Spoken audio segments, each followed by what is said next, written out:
All right, hello, ladies and gentlemen. Welcome to the stream. I am Jinxie Cat. With me, of course, not in the same country, however, is the lovely Toucher. How are you doing? I know I need to do it reverse. I can't do it.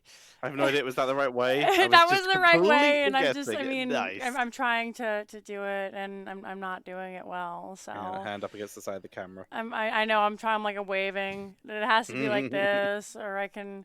Like it's so weird.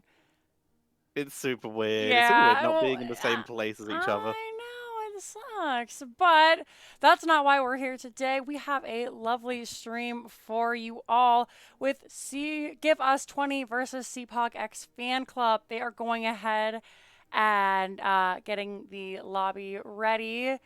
Our Yes, very they first are. I match. believe. Which way round do you have them? Because I believe they might be the wrong way round. It should be Give Us 20 on the left.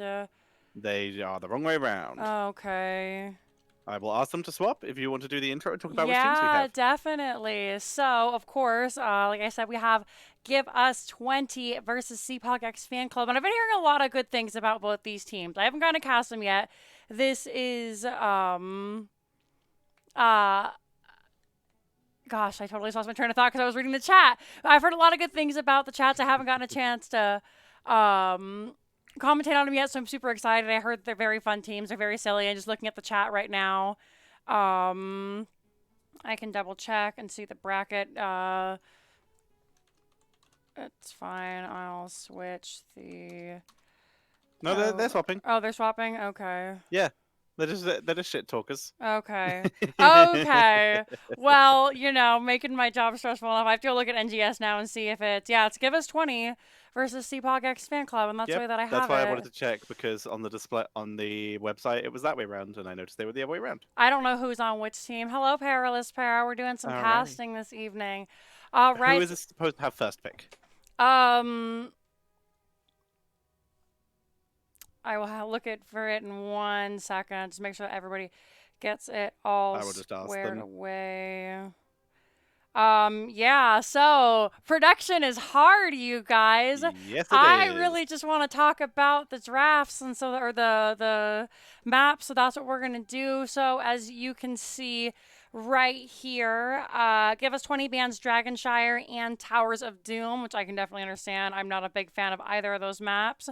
CPogX banned Infernal Shrines and BOE. And like I said, our very first game is going to be on Cursed Hollow, which I believe, yes, has been shown up. It has been picked by CPogX, which means that Give Us 20 will have first pick. So I'm going to go ahead and let them know that we are ready, and we will jump into the drafts right away, you guys. Hell yeah, teams are in. They're readied up. There's a lot of very strong names here. Once again, we're in heroic division here. If anyone's watching from Europe, then they will recognize the name BKB Gurnyafrchiak. I'm sure we just call him BKB.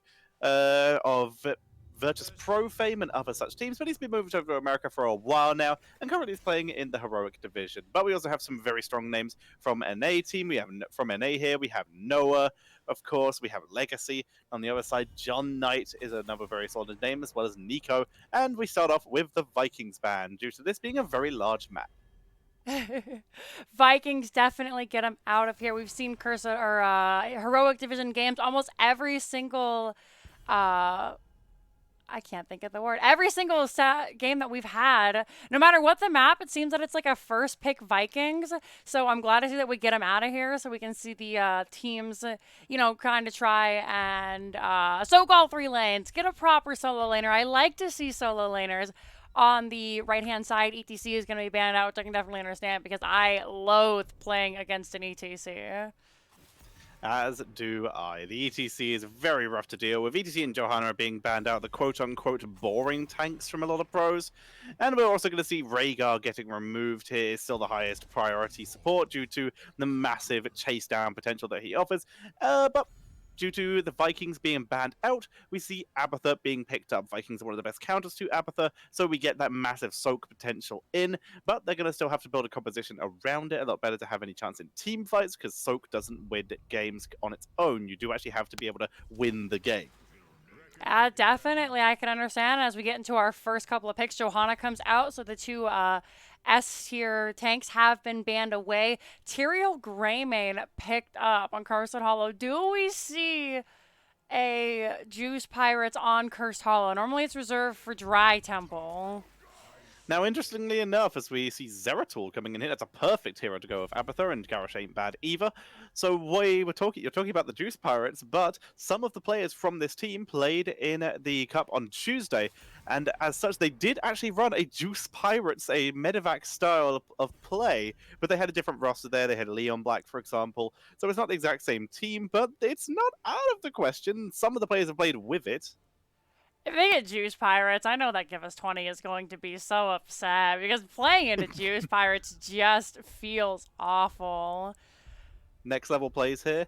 They pick the Morales and go for Medivac, but they don't use it to Juice Pirates, they just use it to 5-man gank Abathur. Oh, that would be so mean. Oh my goodness. Could you imagine? Like, if I was the Abathur player, I'd be so upset.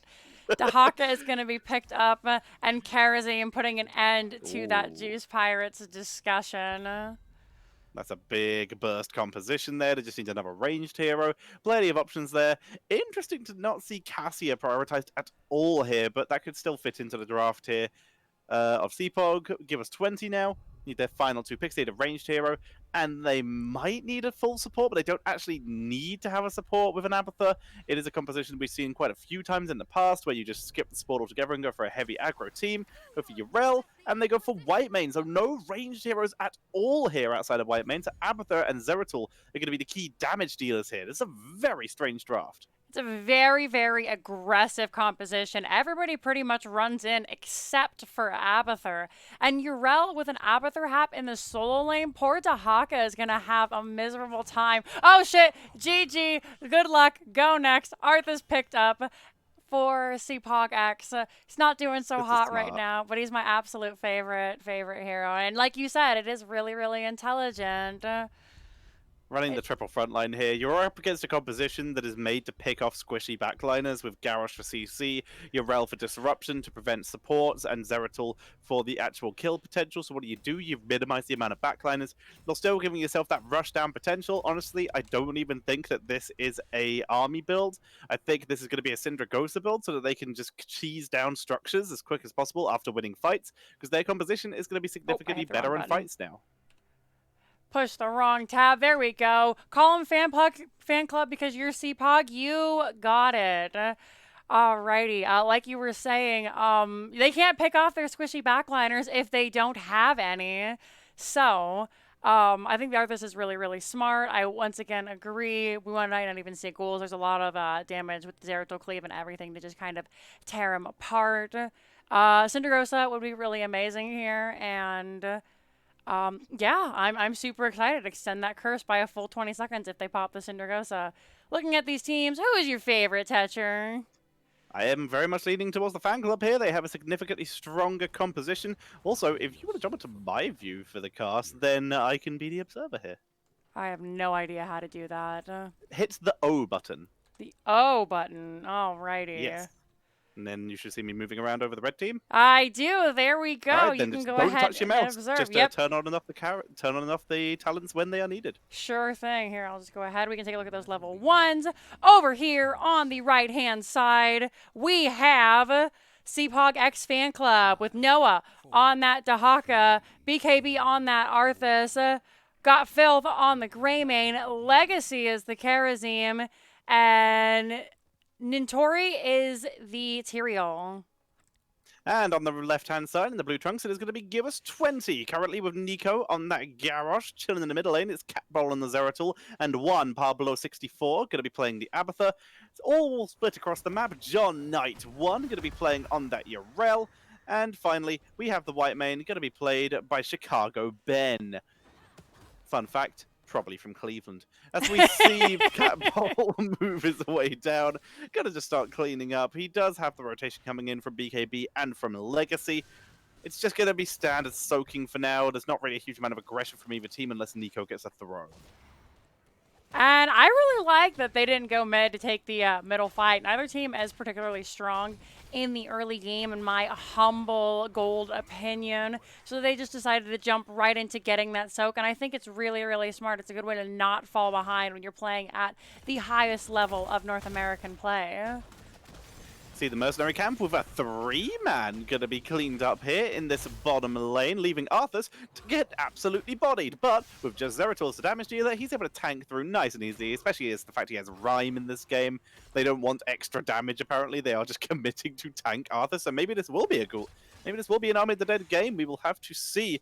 Dahaka was able to soak up top lane for a little bit longer, was thinking about rotating, but gets caught by an Abathur mine, so they know it's happening. So instead, he turns around, heads for the soak. Greymane burning his way through that camp. Very nicely done. Really getting some good value out of that. That's a very effective camp clear. Really getting the value there. And in the meantime, Cat Ball and, of course, John Knight swap out to get the maximum clear speed, but they do allow your route to start it early because they have the freedom on the map. And right now, everybody, I think, is just trying to posture, trying to find picks onto each other, get those little 1v1s, see if they can't gank, take an unfair fight. Both these teams excel when they have kind of a little bit of an advantage. We see the Unstoppable, Indomitable will come out from Garage, takes a little bit of damage, tries to throw somebody over. He does not have that unrivaled strength, however, and he grabbed a minion, so that's super unlucky. He's going to have Warbreaker right there on the level 1 as super standard. Get those reductions on that Q. Does throw the giant, however, to make sure that it dies rather quickly. 2 towers. No fancy builds from Arthas here, going with the Frozen Wastes here at level 4, giving himself that absolute sustain here as this tower gets absolutely bodied, and this is the joy of this. Damage output is a little low on the side of Fanclub, so they have this Karazim here to really make up for that structure race potential. It's all really up to Tyrael, who has reasonable damage for a tank. Greymane and Karazim, with Arthas going to be able to fill in as the game moves on. Dahaka, though, he is not going to be offer as much damage until he gets that armor reduction at later levels. On the other side, though, it's a cleave build Zeratul, which is interesting, considering he is their main damage output here. So he is actually going to lose a little bit of damage output here due to the fact that the majority of these tanks are very sustainy. So they're going to be able to hold the line very effectively against this cleave, meaning Zeratul's targets are going to start to be limited to basically Greymane and Karazim. We all have that joke that Varian's not a real hero until level 4. No, a lot of Zeratul's don't really say that they come online until level 7 either. So we'll probably see him play back and stay safe until that level 7 hits, and then they'll go in and look for things. And we can see right now the fan club has gotten level 7. Chicago, Ben trying to grab that tribute. However, Legacy puts a quick stop to that. Arthas in a bunch of trouble, gets thrown into those towers, has to back out. Legacy able to dash to him to get the heal, and nobody's taken the tribute yet. Level 7 coming online momentarily. Forgive us, 20. Abathur just soaking away there. Dahaka doing the same up in top lane, just making the most he can. Remember, he can burrow in at any moment. But he's going to just try and soak out as much as he can. Capel missed the singularity by BKB. Again, Groundbreaker does not land onto BKB. This has been the consistent theme throughout the game. Zeratul finally has Seeker in the Dark, which is going to allow him to actually engage hard. John Knight, multi-man stun, and BKB, again, the one who's being focused down here. But finally, here comes Dahaka as the good Dragon to Zeratul, and with that, the damage is gone. Chicago Ben taken out with no damage available. This is 100% the end of the fight here for Give Us 20. They will back away.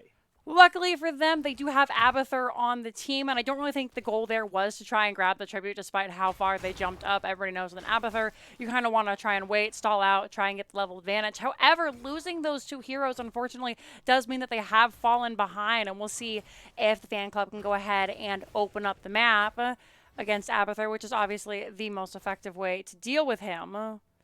There is, of course, the issue here that we are seeing that Abathur is actually falling behind in soak. Dahaka was patient with his soak that he was actually able to out-soak Abathur and still was able to join up with his team and get that XP advantage and those kills. So far, right now, Noah is outplaying Abathur at every turn. Have to see if they can maybe make a comeback here with level 10s on the rise for CPogX fan club. We'll see if Give Us 20 want to try and soak and maybe catch up. They are about an entire level behind, so they shouldn't be able, or they should not try to at least contest this. tribute without having those heroic abilities. However, this is what we're talking about with Abathur and why he's so good on this map. He was able to drop that mule, so even though there is a boss pushing up in the top lane, he can be able to heal up that top tower at a moment's notice and make sure that the damage doesn't stick. It's going to take a couple extra hits on this. He healed up the gate, so it's a couple more tower shots onto this. Zeratul was attempted to be rooted, but did not land. This Ultimate Evolution is the online talent now for Give Us 20 because they need that extra damage. So that clone on Zeratul is going to be a huge deal and maybe keep them in this game. Boss taken out before it even gets a hit. Okay, it's one hit on the fountain and damages the shield. Shield will regenerate. It's always 25% of the maximum shields, or the shield's current health, I believe, is actually... Arthas getting thrown into towers, takes a little bit of damage. The hat from Abathur doing a little bit more. Camp's just being picked up by everybody here. Level 10 online for both teams, and so far everything is looking fairly standard. No cheeky surprises coming from either team. Karazim, That's a cheeky surprise. I was gonna say, Karazim face checking the bus has to drop that 7-sided strike. Is able to escape, gets back to his team. Now his team moving in with that speed boost from Dahaka. They get Chicago Bed, and with the support taken out, they Sanctification, Isolation on Garrosh, meaning he cannot tank through. And this Zeratul clone is going to get 0 value, and real Zeratul has to drop the Void Prism to escape. But in the meantime, we see it Nintoli going to be picking up that tribute and gets the curse 3 for 3 with a full level lead. This is looking fantastic for the fan club. They're just going to go ahead and try and push in. We should see everybody break off and start soaking all 3 lanes so they can continue to extend this huge lead. We can see Dahaka at least going down to the bottom, trying to push that bottom tower and get that up. Meanwhile, the rest of the members are just going to push onto this keep wall. With no forts to protect them. The wall is going to go down fairly quickly. They have that bruiser camp. Arthas has joined up now. He actually did go Army of the Dead, so no fancy Syndragosa plays. I thought they would want it for the damage or for cheesing structures, but it turns out when you have Greymane and Karazim, you don't need it, as it turns out. They're just going to push forward, looking for the kill. The Arthas posterior damage is insane here. They get Chicago Bed. Arthas finishes Frozen Wastes, and even with Mule, Abathur piece it out, decides he doesn't want to be there. Ports all the way back to base. Down goes Nico. Eventually, he does get a taunt, but it lasts for less than a second, and that's going to be the keep. And, well, with Garrosh dead, they're just going to go for the core. Just going to try and end the game. We'll see if they can. Death timers are still fairly low. Whitemane will be up in a couple of seconds. Yeah. Garrosh in a couple more. They're all standing in that curse structure there on the core, which does give you negative 75% armor and steal 5% of your health. Greymane is on the core. However, the teams are juggling the aggro so perfectly. That is going to be game number 1 going over to CPogX Fan Club. That was a 9-minute game. Very nicely done by CPogX Fan Club. Really blasting their way through that. And yeah, our concerns about the damage output from that composition completely deleted by the fact there was even less on the other side. So very nicely done. That was a very good frontline heavy, hard engage composition where the disengage on the other side, maybe it would have been better if we'd seen Whitemane traded out for Deckard or Stukov. I think one of those was banned. I think Stukov was banned. But any of those hard disengage supports, or even maybe a Lucio, might have been a clutch pickup here to try and give them that escape tactic because they were getting engaged on hard. I do remember that Lucio was banned in that game. But I definitely agree. Whitemane had really no support from her front line. Everybody was just able to dive past them. Yrel and Garrosh both engage takes looking for the tank. They weren't able to do anything for her. And the counter engage from the fan club was actually just a little bit better, in my opinion. I'll go ahead and take a look at the talent so you guys can go ahead and add all the way up to level 13. As like you said, Toucher, it was a 9-minute game. We can go ahead and take a look at these. It was a wild run, crazy chase down at the end there. At the end, but BKB picked up Biting Cold, but otherwise, it's a pretty standard Arthas run here with the talents. We see Rhyme, which is sometimes swap-outable, but is a pretty reasonable pickup anyway. The Biting Cold is the real variation there. The Enhanced Agility, we see a lot of regenerative tissue out of the Huckers, but in this case, he wanted to get that double soak, which is why he went for one who collects as well. And then he just went for Primal Rage at the end because they were finishing the game. Yeah, definitely. You know, I actually noticed I called out like no fancy picks from the teams we had level 10 just because there was so much happening once we reached level 10. But I looked and we saw we actually got Go for the Throat from Greymane Oh, as yeah. opposed to that Cursed Bullet. And I'm actually kind of surprised by that. Maybe it's because I actually really don't know. I don't know if it's for the quick execute on a white main, which we saw several times that game. Um, but yeah, usually you see the cursed bullets. So you can go ahead and blow up one of those big thick frontliners like Garrosh or Urel. Maybe it's because Urel has the Ardent Defender. She could pop it when she hears the sound. Who knows? The other thing I Yeah. want to talk about is this talent right here, Icebound Fortitude. That is the best talent in the game at level 7. If your team has 1 CC, your opponent, pick this talent up, okay? Like I can't stress that enough. I see so many people go for the what is it, rune tap at level 7 and then they just die because they can't Mm-hmm. get those autos off. Pick up the Icebound Fortitude. Alrighty. I agree. It's such a good talent, especially when you're against a composition with a lot of crowd control, so it makes sense to really try and clean that up. Like that a lot. I do want to jump back to that, go for the throat you said there, and I do agree it is interesting, especially seeing as you look at that composition, you see Garrosh, you see Urel, you'd see heroes who are hard engageable with a cursed bullet to maybe finish the job on. But like you said, for starters, they had that Ardent Defender, which is a fantastic call by yourself, and for second, they have a situation where they have a lot of long-term damage over time, which gives time for White Mane to do her thing. They didn't actually have a lot of finishing potential with that composition, but they had a lot of just fighting down potential. So with Arthur's, with Greymane, with Karazim, they could weaken a lot of people, but they needed that last little hit to finish the job. And Go for the Throat worked very well in their favor there as the finishing move as opposed to the opening move, because they had more than enough opening moves. Definitely. We do have our second game right now, so I will go ahead and update that in real time so we can look at it. Woo. For those of you who are just joining in, we are at game 2 in our best of 3 series. Like I said, gonna go ahead and update that. The fan Speed club running. leads exactly 1-0 so far. We'll see if we get a full series on our hand or not. CPogX fan club picking up Curse Hollow and then winning the map, of course. And it looks like they got map pick as well for game number 2. So we're going to go ahead and Brax's holdout. Looks like it was picked by the right-hand team once again. We're going to Brax's for game number 2. So how can we expect the drafts to be a little bit different on Brax's holdout, Toucher?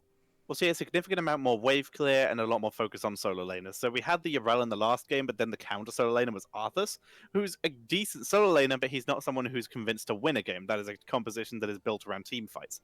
Whereas if you have someone like the Rexar, or of course the Malthael, you have a lot more focus on the solo lane because the solo lane is going to be on an island for the majority of the game. And in the bot lane, you want a very strong 4-man who can really control a point and win a team fight. You're basically creating 2 compositions, one for a 4v4, one for a 1v1, and then if they coordinate together late game, goody, but that's less essential than it is on other maps. And of course, the wave clear to beat the Zerg, always helpful.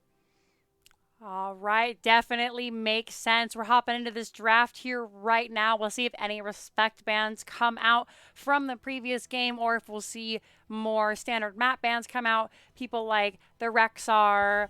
I don't think we'll see Ragnaros at this level of play. No one really plays Ragnaros in Heroic Division, but I I mean, wish there could we be a did. sleeper Rag. Who knows? So we could see that. And then standard, just good everywhere heroes like Johanna, ETC. Lucio actually going to be the first Ooh. ban here in game number 2. And then, of course, there's that Rexar, like we said. Yep, very sensible. Get it out of here. And there go the Vikings.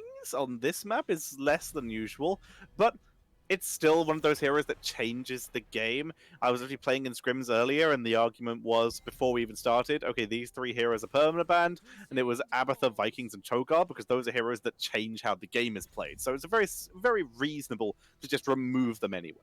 Definitely. We'll see that Tassadar come away because he's Ooh. just insane wave clear. Johanna picked up for Nico, best tank in the game, confirmed. And I feel Genji coming out as a first pick, first of all. And we haven't seen Genji since HDGC fell into the Yeah. fire. I saw him in a brawl earlier today, and I think that was the first time I'd seen him in maybe 4 months. As we're going to see Phoenix and Zeratul round 2 coming in here. So the Zeratul is unlikely to be in the solo lane here, and definitely seems to be a favorite of Cat Bowl. So seeing that popped in here is going to be a much better... It's going to follow up on Johanna a lot better in this case. So I do like seeing it again, and especially with Genji and Junkrat. That's a much squishier backline than last game. So it's going to be a much better game for Zeratul. Has to be careful though, because, well, Genji can follow him. The Abathur ban is very sensible, because this could still be an Abathur draft. Really quickly, BKB, thank you for the follow. How about you guys don't speed run this one, okay? So I can at least get an hour of stream time. Sound good? Good. Alrighty. Like you said, Abathur, very, very sensible on the map, because it just feels awful when you've got an Abathur hat on the solo lane, because there's no way that the enemy solo laner is then getting that point. Garrosh taken out. We can see a tiny bit of a tank lock coming out for Give Us 20. Maybe even trying to force the fan club onto ETC. They've got a couple of really solid interrupts as it stands right now. Johanna, and the fact that she's got 2 of them just built into her base kit. Zeratul with that Void Prison, and Phoenix can just kill him. It's going to be the Muradin, however. Muradin and Rhaegar, and this is an interesting situation because I don't think this is going to be a Bloodlust Rhaegar for the first time in quite a while. This will be more of a healing Lightning Shield Rhaegar with the Ancestral Heal for Genji later on. Very sensible here because Zeratul is the burst hero, so having that burst protection with the Lightning Shield and, of course, that or the Earthen Shields for late levels, and that extra Ancestral Healing to burst heal is going to be a very big deal. Deathwing, very sensible. That gives them their offlane potential and lets Zeratul be a lot more free on the map. And White Mane round 2. A lot of comfort picks on this composition. Definitely. Looking at this, I think White Mane has a lot more protection now, so she should be able to step up. At least hopefully hit the Muradin, maybe the Rhaegar. So there's still an insane amount of dive, so she'll have to be very careful stepping up because Muradin just likes to jump in your backline and like kill it anyway. And Artan is coming out for Nintori. Interesting. We really only see him on Battlefield of Eternity. Now, Tannis is solid here because he can just brawl up in the top lane and can actually hold Deathwing and Zeratul and can do well against them. Honestly, a weird sentence here is I think I might like to see Give Us 20, maybe swap Phoenix to the top lane and bring Deathwing back down into the 4-man because he's going to have a little bit of a better time. He's going to be Junkrat fuel, unfortunately, but he's going to have a little bit of a better time removing one of those reset potentials for Genji. It definitely could be a 4-man Deathwing. I've seen it in the past. It is absolutely devastating, especially when you have a couple of melee heroes in. And Phoenix and Tartanas wouldn't be the worst either, just because it'll be really hard for him to get up to get those shields generated quickly if he's being kited by Phoenix. But we're loaded into this game super fast, so we'll go ahead and announce the teams. Jump onto the observer screen. On the right-hand side, we have Noah on that Junkrat, Nintori on that Artanis. The rest of the team is somewhere. There they are. Legacy on the Rhaegar. Gotfilth on the Genji. Our Muradin is hiding in base, and that is going to be BKB. And on the left-hand side, in the blue trunks, it will be Give Us 20, with one Pablo 64. Going to be playing on the Phoenix in the top lane. And in the middle of the map, we're going to be seeing Nico. He's going to be running out that Johanna. Chicago Ben back on that White Mane. John Knight on the Deathwing. And once again on that Zeratul, unmounted for reasons. It's going to be Cat Bowl. Look how speedy he is. You can see the wind, though. It's fine. Level 1.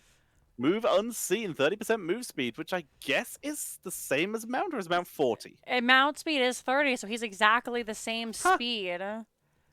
Okay, well, yeah, I guess doing this technically lowers his hitbox. This is gonna suck. We can see Phoenix currently up here, and there is a nice little party waiting for him. Oh, so many friends. Juan Pablo playing very safe. Nobody sees anybody but Junkrat on the map for the side of Give Us 20. So he's just going to hang out. He's going to step up a little bit. He can't grab those regen globes, unfortunately. He's going to stand up, get stunned. He had no idea they were there. Gets swapped away. He's going to warp, but he warps right into the team for their first blood. Goliath gets him with the deflect on the tower for the finishing blow. Feels bad. But yeah, very patient, very nicely done. And they still get all the XP in bot lane, as it looks like the solo lane is going to be Catbull. Going to be sitting down here because Noah, knowing that they might see a Phoenix solo lane, is instead going to be the one who clears the lane while the rest of the team groups up. And more importantly, is able to hold the lane versus Phoenix in a much easier fashion. So it's a nice little swap around here. It's going to work around quite well in their favor. Team's just going to go ahead and pick up camps now. And Junkrat isn't the worst solo lane in the world. He can move really quickly, come the later levels, and be able to rotate around the map very fast. Once again, we're just going to see everybody try and collect their camps. Fanclub looking to come in and take this. Junkrat boops him off the point. Catbull does fall as you called. And this camp is just going to go ahead and go over to the Fanclub. Catbull, forgetting that they weren't level 7 yet, gets caught out of position. Chicago Ped going for a ride here. Really trying to get out of danger. BKB pulled in, jump prevented. He does have Rhaegar here for help, who drops the slowing totem, but the rest of the team here will be enough to fear him off. But yeah, Zeratul goes in, thinks they can do the damage, not knowing there were that many people there, doesn't have level 7, gets caught out, no way to escape, and gets pinged away. So they use their blink for the engage. As we see the mercenary camps being taken, continue CPogX Fanclub trying to dominate the map. Give us 20, able to grab this bottom point for just a moment here. Stun coming out on a Nico. That's the best stun target you want to see. Boop away by that Junkrat concussion mine. They retain the point with only 2 members of the Fanclub being down here bottom. And this is going to be a really difficult game for Give Us 20, I think. Just the amount of displacements and the amount of dive that the Fanclub have, it's going to be really hard, you know, to try and make the engage stick and then escape or disengage once they realize that, you know, maybe it's a fight they don't want to take, if they don't want to fight because they're losing, that kind of stuff. Nico forced back, good stun by BKB onto Catbull, but this time Catbull saved the blink, and this time Catbull going for psionic strength, really going for those finishing blow potentials to try and wipe people out. Deathwing has ended up going up to the top lane for the Soak in this case. Has to be careful. He's actually going to really struggle against Artanis here because Artanis went for reactive parry, meaning it's all ability damage that John Knight's going to be able to do, and as such, he's opted to melee mode. That's very sensible. That might allow him to sustain here. Here we are seeing the, what I like to call the Koi Pond build out of Deathwing with that Dragon Soul, and then of course that Heat Wave, making sure he's able to sustain himself in lane. So he only has to fly up when he needs to get his armor plates back, because armor plates are the most important part of Deathwing's kit right now. 18% to 100% Zerg. That is a low amount. And BKB on the rotation, he finds Chicago Ben. Chicago Ben jukes, and he will be able to escape then. Nicely done, Chicago Ben. He's going to continue making his way up to this top lane, where Deathwing is currently working on the deep push, but is being bullied. He's about to lose. Oh no, he's already lost an armor plate, so he just needs to hold on, because he's about to lose this last armor plate if he's not careful. The nice thing about having John Knight on that Deathwing is he can try and absorb those swaps to make sure nobody else in the team gets pulled in. And he could actually, if he steps in front of it, bait Artanis into pulling himself into the team. However, like you said, White Man goes down. That's super unlucky. Muradin, however, also dies in the engage, and the top 4 remains. It stays alive for this time. Nintori goes deep. Nice Iron Skin by Johanna. Holds the line, stays alive. Here comes Genji, looks for Pablo, but Pablo is going to be exceptional as Nico backs away. That's forces Scottfield to back up, and it's Rhaegar. Overextension for the second time this game coming in from Fanclub, and they're going to pay for it with one more kill onto the Torre from Pablo. And the overextension of the greed of Fanclub is starting to be their undoing already at the 5-minute mark. Abs, Give Us 20. They're down, but they're definitely not out. And actually, they've caught right back up. Despite losing that Zerg wave, they managed to maintain the fort. It's just like a minion click away from dying, but it's there for now. They denied that XP to the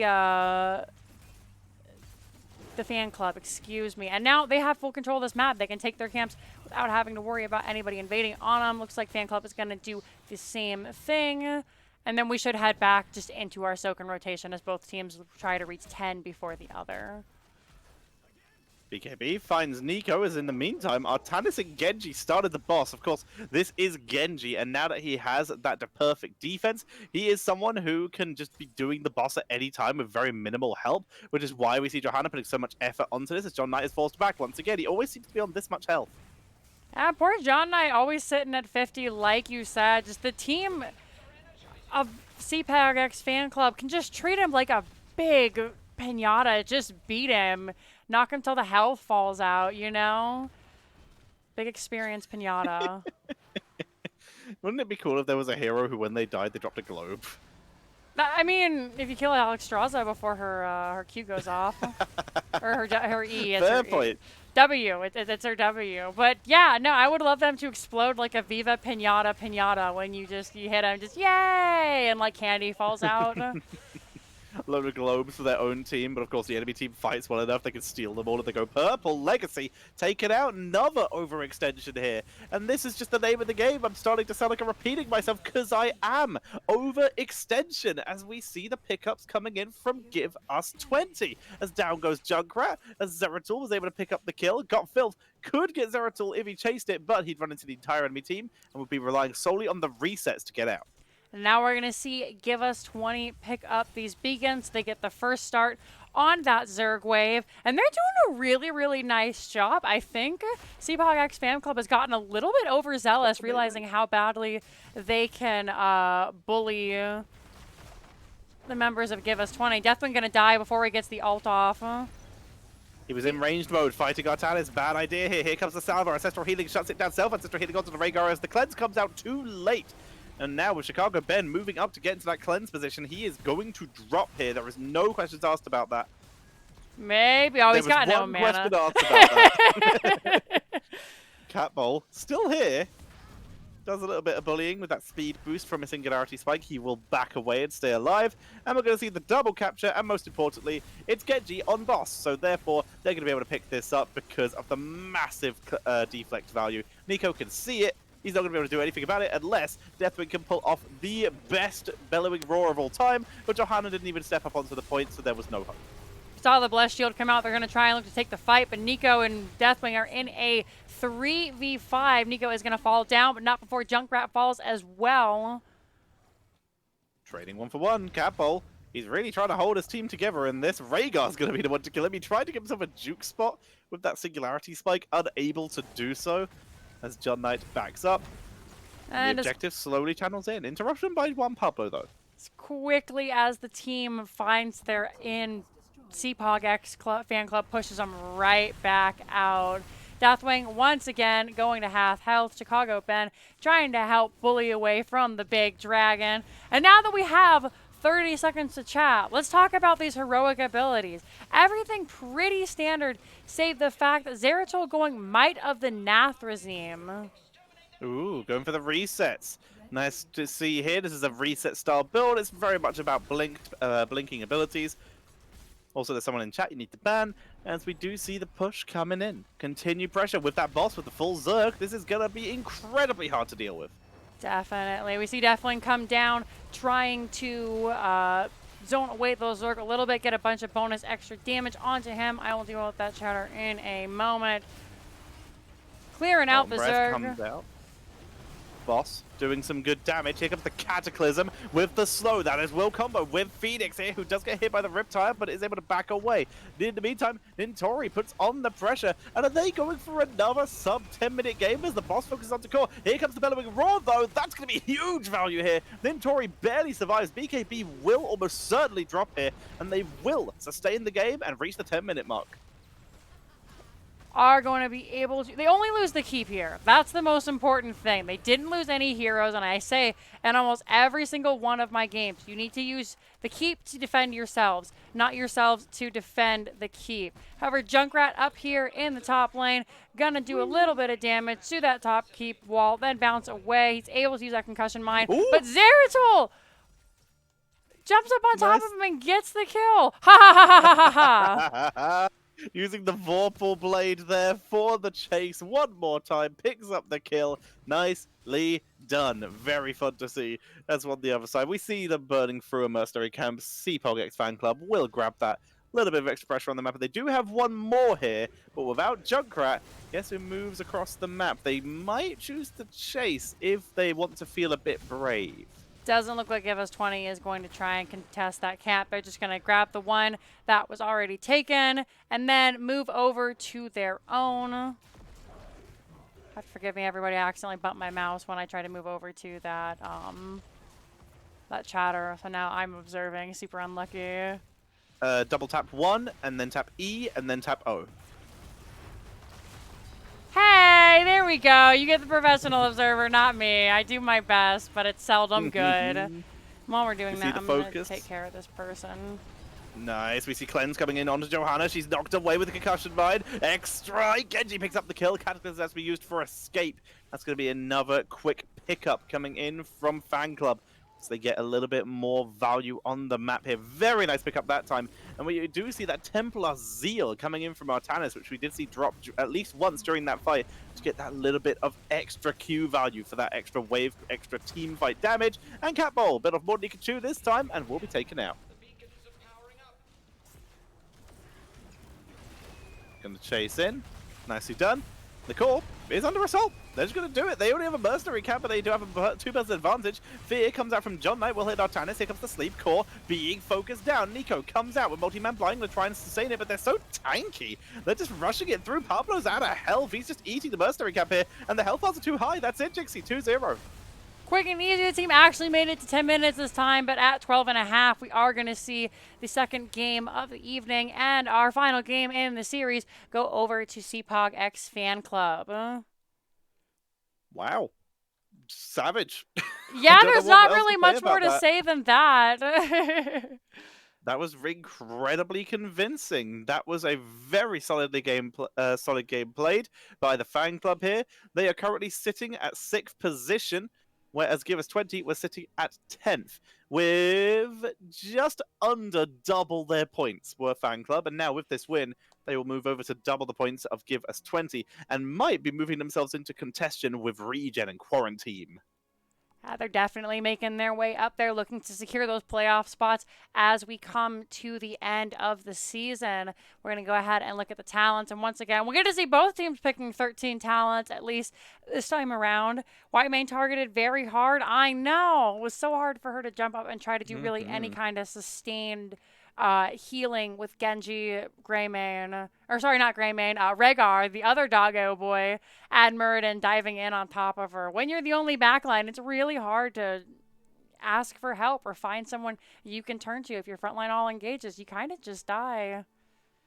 Yeah, whereas my I need healing is almost always replaced on the other side by I need peeling. And sometimes that's a situation which doesn't align in a team, and that's when games are lost. I'm going to go ahead and message the members of CPogX Fanclub now, see if they want to do an interview, and then we will raid you guys over after a very short stream. Getting those numbers in, getting those stream days in, that's what we want. Yeah, definitely. We appreciate you guys all being here this evening. I don't remember. We'll whisper Noah / whisper. Can we... See if anyone is available for an interview. Yes, definitely. That's what I'm looking at right now. Interview. I don't know what we're going to talk about. Those games were so quick, but we'll think of something. I mean, we can talk about the drafts. They were both very unconventional. Yeah, definitely. We're just waiting to hear back on that. Meanwhile, I'm going to go ahead and bring it back over to us. Hello. It's us. So, while we wait to hear back on an interview, Toucher, why don't you tell the lovely audience where they can find you? As I realized I forgot to make tags for us this evening. So you can tell them a little about you, what you do, what you got going on, and where they can follow you. Well, I am Tetcher, Tetcher. You can find me on Twitter, YouTube, and Twitch as all of those things. I spend basically all of my time casting and content creating, trying to survive and make money. That is the main plan and the life plan as best I can. Trying to make stuff that people enjoy. I do a lot of heroes casting, and a lot of casts with Jigsy are up on my YouTube channel, the ones that have been on my stream, and we do cast on my stream together as well, so that's always fun to do. Yeah, find me those. I just cast a lot. It's basically as much as I can say. If you want to follow, if you like casting, do that. Sometimes I play games. Oh, and because it's not technically another tournament, if you want to check me out on Sunday, I will be streaming some tournament games, streaming some league games, and also will be having a partner stream where I will be assisting in a giveaway for a very good gaming laptop. So if you show up on Sunday, then you can join in on that. Alrighty, One of we're my gonna first ever jump sponsored in streams. with BKB over in Nice. Coin Flip 5. There All he right. is. Tetcher's gonna go away. We're joined by BKB from CPogX Fan Club. How are you feeling after your win? Hey, how are you? I'm good. I'm good. It's really fun to play HOTS again, and Yeah, with some of my boys. Yeah, I'm really yeah. happy. It's a distraction, especially in these times. I can We know. definitely Yeah, That's understand fair. that.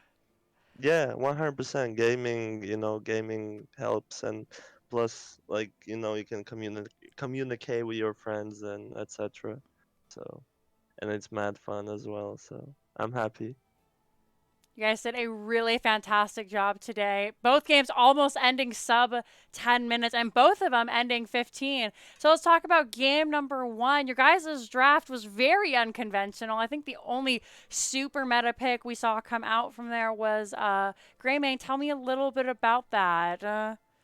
Well, they went melees pretty much. So we also picked, for example, Arthas. We basically picked melees against melees, but we also had Sanct and Arthas. It's like one of those old European comps, I would actually say. So I feel like both games, to be honest, we outdrafted them and outrotated, even though we started like trolling a bit and throwing a bit in the second game. But yeah, first game, I feel like we completely outdrafted them. Um, and yeah, and I think they also had a weak draft. They had no range heroes, so.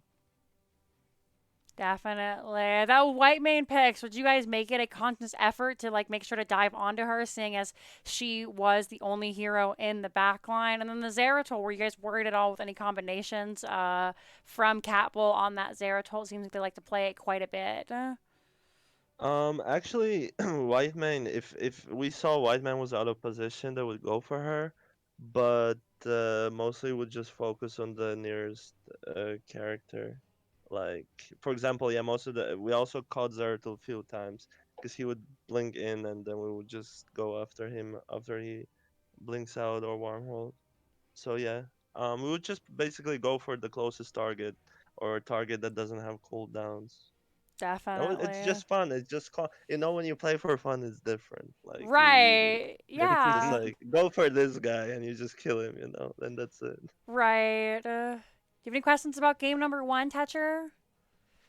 Yeah, so you guys went for Karazim. Was this just for the making up of damage? Because you already mentioned you had that Arthas, and that was incredibly effective, but the damage output with just Greymane was good. But was the Karazim just to add that little extra and make sure Greymane got the kill potential, or was it for structure race?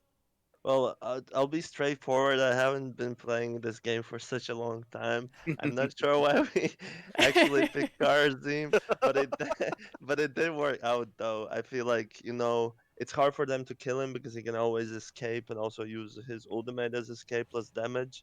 Even though they had a lot of melees and seven doesn't really do that much, but actually worked out that game. But yeah, to answer your question, I really don't know, but it worked out. So Right, of when did you course. jump back? The game? No, when did you jump back? Yeah, into the game. Sorry, into Heroes. Yeah, yeah, yeah. Like just now, like Just last now? week. Was this the first Last one? week. No, no, this was my Really? second. Yeah, last week. It's Damn, the dude. same. It's the same. Like, I mean, of course, some things have changed. I know about the towers and Ford. The aggro, Do you know about experience Ford. experience Yeah, globes? yeah. I keep Okay. forgetting. I'm not gonna lie. I keep forgetting all the time. Okay, well, excuse me a Oh man. minute, but screw you for coming back 1 week later and being better than me. I've been playing for like 5 years. How dare you?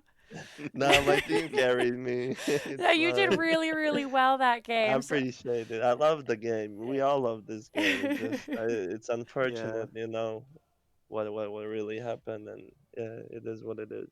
Right. Yeah, definitely. So moving on to game number two, what was your strategy going into that? Was it the same thing? They have lots of melee, so let's just kill them. Well, actually, second game, I felt like we did have stronger comp, but we also had better rotations. We basically had Artanis and Junkrat on both each lanes, and then three of us would be just roaming and trying to get a pick or something, you know. So, and that's how we got like 1-2 level lead, and then like yeah, we just the classic like you just loosen up, and then you just like yeah you get killed, and you know. But yeah, basically I feel like we had a better comp. We would just put each lane one hero, and then rotate as three, and I think Well, we out rotated them. you guys basically had two solo laners there, one ranged, one melee. Was that Exactly. a conscious decision with Artanis Junkrat just to make sure you could be flexible in case they put either Phoenix or Deathwing, or was it a situation of one was guaranteed the solo laner and the other one was for wave clear?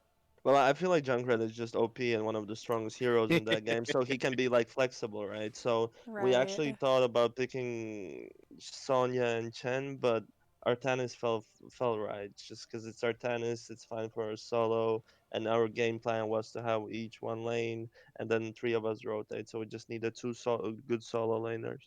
And Artanis worked pretty much. I think it worked fine, worked out. Had good swaps also, a few of them. So. Makes sense. Um, Alrighty, well, so after this dominant victory, like we were talking about earlier in the stream, you guys were sixth beforehand. And with these 3 points, depending on how Quarantine does this evening, you guys could pull ahead to fifth. Are you excited for playoffs? Yeah, 100%. I'm excited for every. Last time I missed scrims with these guys was my bad, but every time I'm playing now, I'm really excited. I'm not gonna lie. So I'm just looking forward. I don't really know what I'm playing in, what I'm playing for.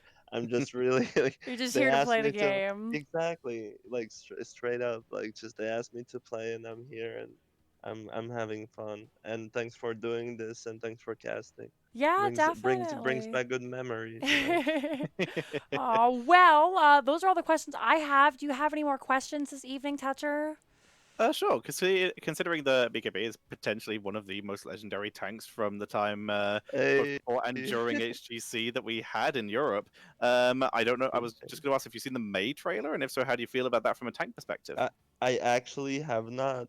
Ah, all right. I'm gonna go do it. Like when we finish this, I'm gonna go do it right away. All right. Yeah, that was my last question. All right. Definitely. All right, sweetheart, the floor is yours. Any shout outs you'd like to give? Any teams you'd like to call out? Anybody who you'd like to thank? Now is your opportunity. No, just a shout out for to you guys and Aw. making this happen, and also to the game itself. And honestly, Blizzard, like they made a good game, but yeah, what happened, and yeah. But shout out to you guys. Thank you for doing this, and it's really fun. Definitely. Well, thank you. We appreciate it. We appreciate you letting us come and watch your game this evening. So we'll go ahead and let you go. Thanks so much for chatting with us. Thank you for having me. Have a good Have a one. good night. Well Have a good played, and night. hope to catch you Yeah. next time. Likewise, nice to hear your voice, Toucher. Miss Nice you. We to had hear you good too. we got good times, you know. We met each Oh other, and dear. yeah. When all this is over, I've been spending a lot of time in America, so Yo, pull up maybe, to New York. I have a place to stay. No worries, I got you. You know, I got the broccolis as well. may take you up on that. All right, All right, latest have a dude. good one. Later.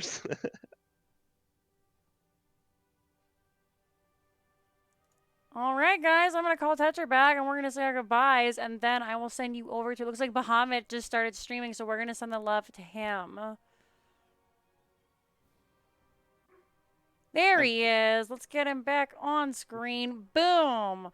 Oh my gosh. What an absolute sweetie. I absolutely love BKB. I love BKB, dude. There were so many players from the old days who they were just so much fun to hang out with, and he's one of the first people who I actually just straight up hung out with from the pro scene. So literally, he just invited me to a quick match game at one point, and I played Hammer, and he played. I can't remember who but we were just playing with him, me, him, and Naniwa, and it's just been seeing him everywhere ever since, and then he went away for a while, and now he's back. It's always really nice to see the old pros coming back and play the game. Because, I mean, what happened to him? It Yeah. really sucked. Blizzard, give us HGC back. Oh, I forgot. You know what we should have asked? We should have Huh. asked about Gottfeld's Genji, dude. We didn't even Oh! register that as a question. Potatoes! Yeah. All right, we'll DM him later. Right. Get We'll info have to that cast way. another one of their games so we can be like, hey, remember that game like 3 weeks ago where you guys played Genji? What was up with that? I mean, Noah's in the chat. Hey, Noah, what's up with the Genji? We thought it was. We were under the impression it was rubbish. Also, very well played. Noah's Junkrat was absolutely baller in that game. All right, it'll be a 30-second delay before he's able to respond to us. Yeah. So we have some time to fill. Yeah, definitely. I mean, good questions. I was like, those games happen so fast. I was gonna be like, ask him what his favorite color is. Make up an interview question on the spot. What's your favorite dinosaur? What's your favorite level 1 on Muradin? Oh my Okay, gosh. what's your favorite level 2 on Muradin? And just go through the entire talent tier. Why do you build the way you do? Take us through every talent in excruciating detail. Show your work. We'll wait for that response to our question. If he's still hovering around. Yeah, he might not be. We'll give it a couple of seconds, and if we don't hear anything, I'm going to send you over to one of my very best friends, Bahamut Gaming, who is casting another heroic game this evening, who's actually just started. Oh, they've just started? I thought we were done. I thought he'd been like started for a while and was done. Well, he just started a game because I can see here yeah. in the NGS chat he was doing some coin flips. He just finished one series. He's moving into his second series, I think. He has another game in like 2 and a bit minutes. Okay, so we'll send over there. We'll send over the love. Genji is OP. He can solo boss on Braxis. So it was the Braxis. Okay, definitely makes sense. Well, thank you for that information, Noah. All right, folks. I'm Jinxie Cat. Thank you guys so much for following. I appreciate you very much. You have a lot of places to spend your Wednesday evening, or is it Thursday? Today's Thursday, right? Yeah, I took the trash out today. No one knows. It's quarantine time. Today is Thursday because I took the trash out. I remember that. There are a lot of places you can spend your Thursday evening. I'm glad you spent it here with me. Thanks so much, Tetcher, for coming in and hanging out and doing all the hard work so I can just say, yay, heroes. Thank you for having me. I didn't know it just DM'd me as well, saying Genji is OP. No, having that set up with the screen, having that set up with someone else observing for you makes the viewing experience so much smoother. So I like that a lot. So I'm glad to be able to do it for you. It's the Frizz. Thank you for the follow. All right, my lovelies, that's gonna be it for me. I will do some streaming tomorrow at 6 p.m. That's right when the game started this time. For those of you who are not in Pacific, it's 6 p.m. Pacific, 9 Eastern, 6 Mountain, I think, 2 a.m. I don't know, Great Britain time. I'll be playing some Girls Gang Squad. You can see me tanking over on Jazeline's channel, or you can check out my point of view on my channel. Thanks so much for watching, guys. I love you. You're the best. Welcome to the Undead Army, all of my new followers, and have a lovely evening. Bye, everybody.